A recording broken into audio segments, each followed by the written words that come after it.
Bienvenue dans la thérapie avec les mots, une émission où la parole devient un outil de guérison. Chaque épisode est centré sur un partage, un témoignage, que ce soit une épreuve, une expérience marquante. À travers ces échanges bienveillants, nous emmenons donc chacun à exprimer ses émotions, à mettre des mots sur son vécu, amorçant ainsi un chemin vers la paix intérieure. C'est plus qu'un simple récit, c'est un voyage thérapeutique qui montre le pouvoir des mots pour comprendre, se libérer et se reconstruire. C'est donc une invitation à l'écoute, à la réflexion et peut-être même à trouver vos propres mots. Comme a été la dernière fois sur les deux amies qui devraient trouver une maison. Et en mangeant, pendant qu'elles discutaient, elle s'est souvenue que sa grande sœur connaissait quand même des gens qui faisaient dans l'immobilier, qui pouvaient aider ou du moins trouver d'autres contacts et donc par la même occasion parvenir à visiter d'autres maisons.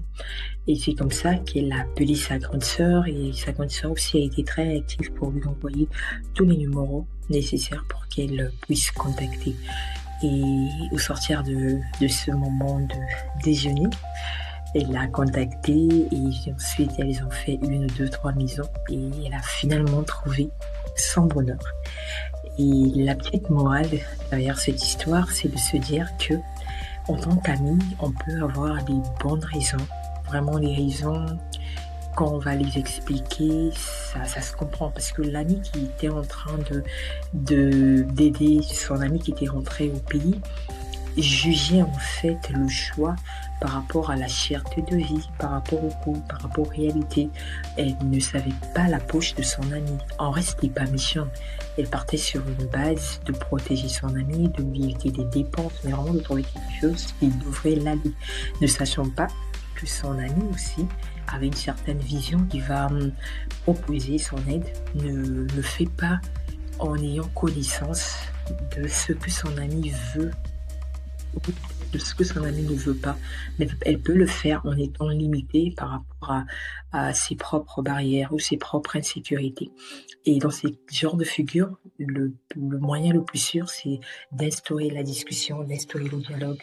Et parce que l'ami n'était pas dans une optique de juger son ami. En fait, son ami était resté au pays.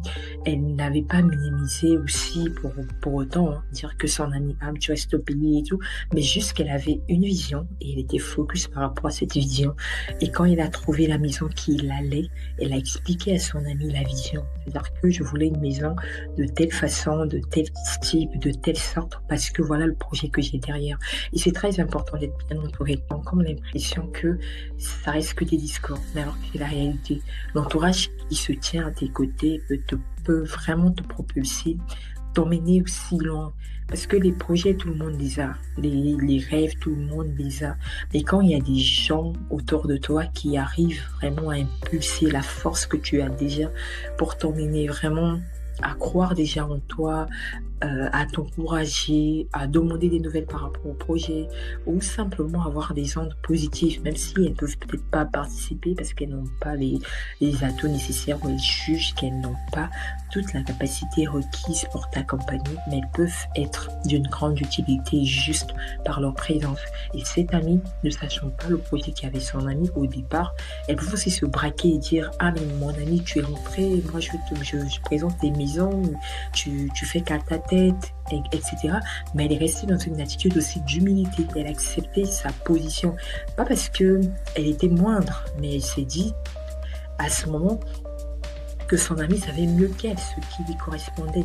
Et ça aussi, ça demande de l'humilité. Parfois, on manque cet aspect-là. C'est vrai qu'on veut bien faire les choses, mais parfois, il faut prendre du recul et se poser la question, vraiment faire cette introspection. Et je crois aussi qu'en amitié, c'est important les remises en question. Ce n'est pas qu'une question je veux dire, d'autres relations, mais aussi en amitié, mais surtout en amitié, parce qu'en amitié, le poids de la charge mentale, les pensées, les émotions, les choses qui se bousculent à l'intérieur de soi ne sont toujours pas partagées.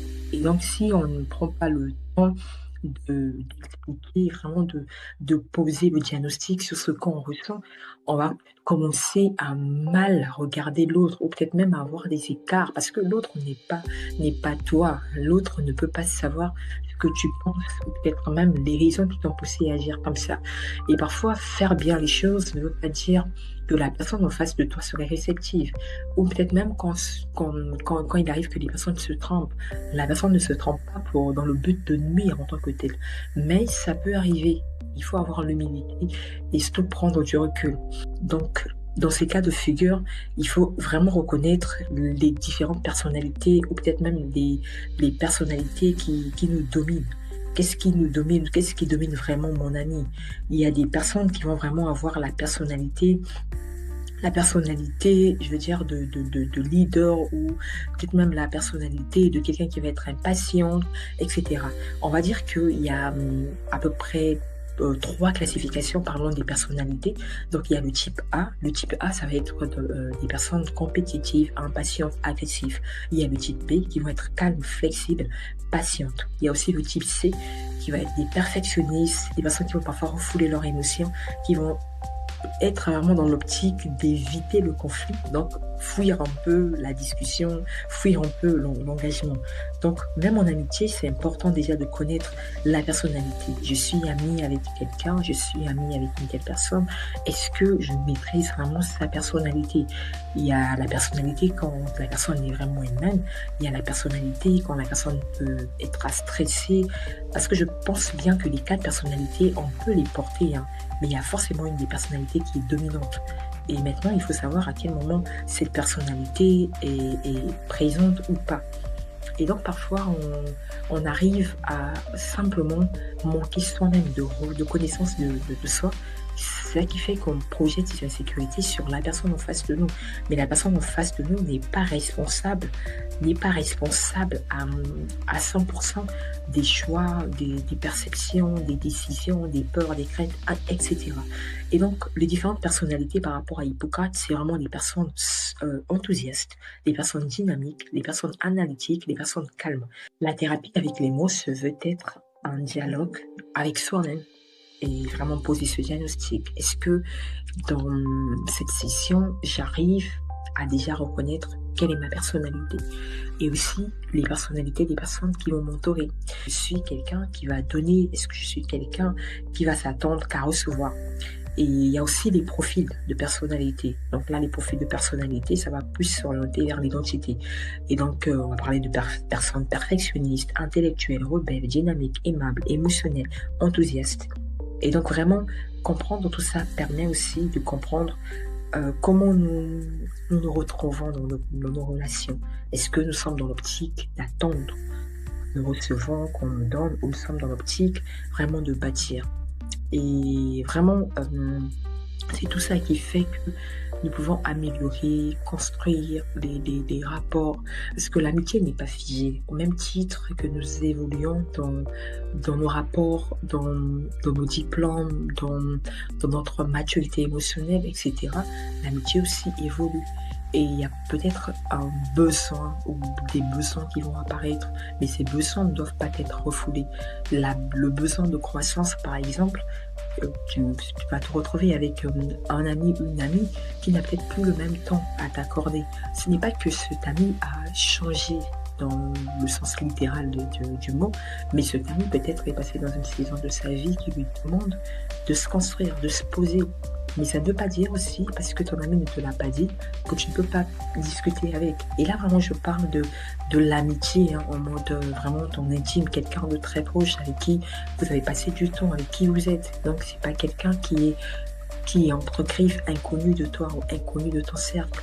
Et quand tu ressens peut-être que cette personne est en train de prendre de la distance, certainement il y a quelque chose qui se passe dans sa vie, bien ou pas bien.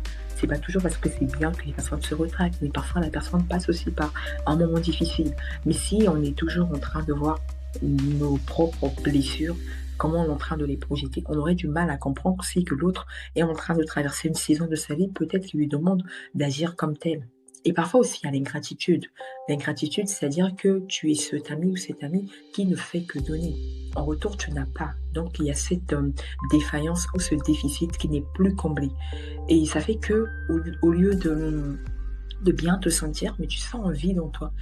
tu as comme l'impression d'être utilisé, de ne pas servir à grand-chose, de te retrouver dans des environnements qui te font perdre en fait ta confiance en toi-même, qui te font perdre même ton essence parce que tu commences à te comparer, tu commences à être dans la suspicion alors que tu n'es pas quelqu'un de comme ça.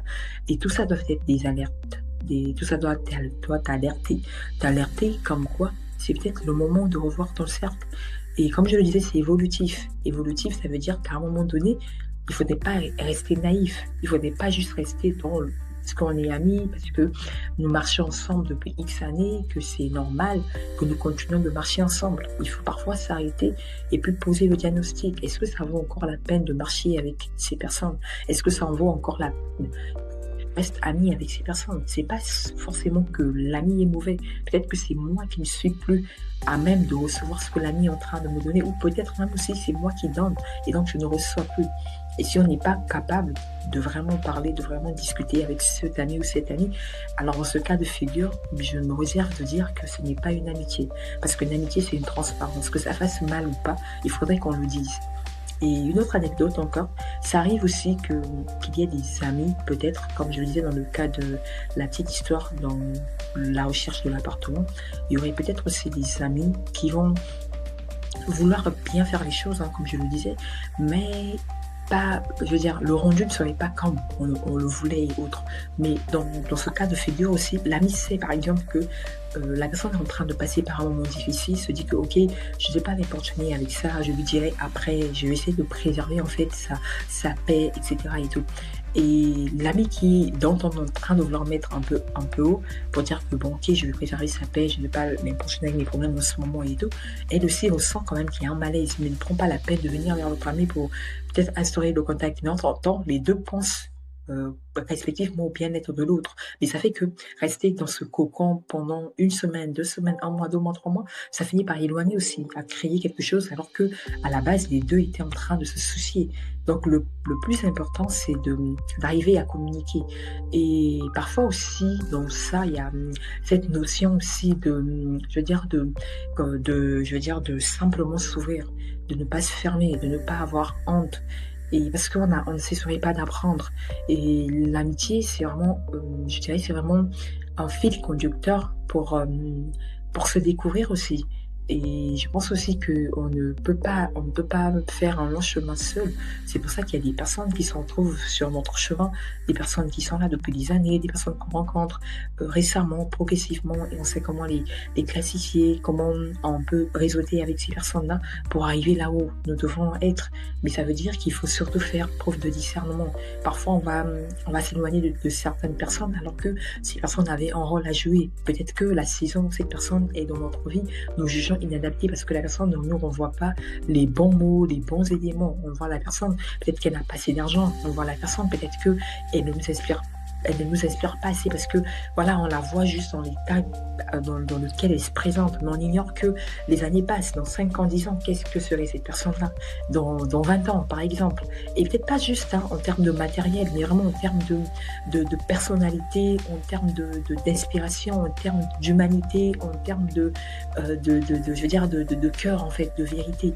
Et parfois, c'est ça aussi, une précipitation, le fait que maintenant, si on regarde, il y a ce côté où il y a flashy, il y a la course, chacun veut aller vite, chacun veut arriver quelque part, chacun veut avoir des amis connus, chacun veut avoir des personnes qui tiennent des spaces, des personnes qui ont une renommée, qui ont une réputation et autres. Ça fait que on peut être dans cette course effrénée à vouloir aller se réseauter avec des personnes ça et là parce que ces personnes ont la visibilité ou ont la notoriété. Et dans ce cas de figure, on va se perdre en fait. On va se perdre, on va perdre nos racines et autres. Et donc vraiment, le concept amical, c'est un concept à prendre au sérieux, à déjà s'évaluer personnellement, à connaître son identité et par la suite à également se dire que on est la résultante, disons, de la moyenne de peut-être 5 personnes qui nous entourent. Et quelles sont ces personnes qui t'entourent? Et quel type d'ami tu es? Est-ce que tu es l'ami qui donne ou l'ami qui veut simplement recevoir? Ou peut-être même tu trouves un parfait équilibre entre les deux extrêmes. En tout cas, n'hésitez pas à nous dire qu'est-ce que vous en pensez. Laissez-nous vos réactions dans les commentaires et ça nous ferait plaisir d'échanger encore sur cette thématique. Et d'ici là, portez-vous bien.